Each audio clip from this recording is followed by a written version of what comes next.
Chilo kodwa ke imozulu yethu noko ibutshintsha wena ngeliba nolanga selithambekile ngoku silapha ke emgidini kwaba usizwe khuphelo kodwa ke ndime apha eceleni kwam no Dr Pheyana ngalolo mzuzu kunjani namhlanje kuhle khona mntana kunjani siyaphila nkosakhona doc silapha ngokumenya nokubizwa lokhayo lakokhonjwayo mhlawumbi kunjani balapha namhlanje awu sonwabe kakhulu sonwabe kakhulu apha sizo celebrate ubomi balomfana sizomkhulisa simsusa kwisigaba sobuntwana simfaka ebudodeni everything is here, there is meat, there is everything, I mean everything kumnandi kakhulu doc mhlawumbi elisiko eli lethu lamaXhosa namampondo xa ulijongile ungathi wena sisalibambile ngohlobo yayilulo okanye mhlawumbi ikhona indawo siliphuncula kulo.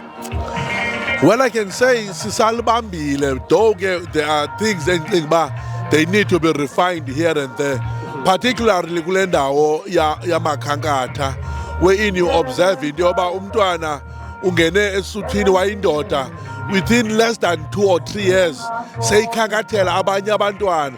Then ucela loo nto into yoba that person lacks experience yoba angakwazi uba abe nguye umuntu ongahlala abantwana, and you cannot have i-teachings ezizi-correct ebantwaneni. Hence you find into yoba baphuma abantwana ungamohluli obelikhankatha nobefundisa omnye nobengafundisa omnye, ngoba ufumana there is no difference kwii-generations zabo kwi-manhood. Otherwise there's other things nezibonakalisa into yoba noko there is a laxity kwicala labantu bangootata whereby abantwana bengajongwa xa behlele emabhomeni, bayekelwe abantwana ebantwaneni kungabikho madoda who go there and look after abantwana, impilo yabantwana. Hence you find that there are so many challenges ngoku ezenzekayo kweli siko lwethu lowaluka.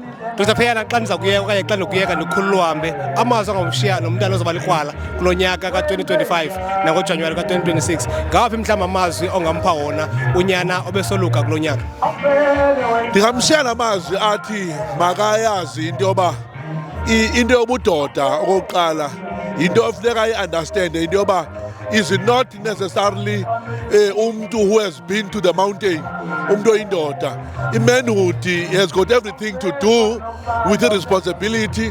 I-manhood has got everything to do with the discipline. I-manhood has got everything to do with the respect.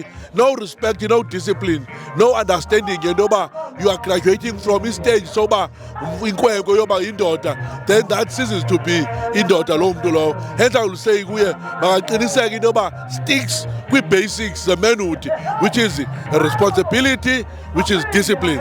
Thanks a lot. Nkosi Doc, sebona kakhulu ixesha lakho. Nkosi kakhulu. Dr Pheyana ke lesincola naye apha emgidini apha kwabawo uZulu Liyazongoma. Cima sawukhangela yena ngoku uZulu Liyazongoma emveni kokusibone sihambile sibalekile.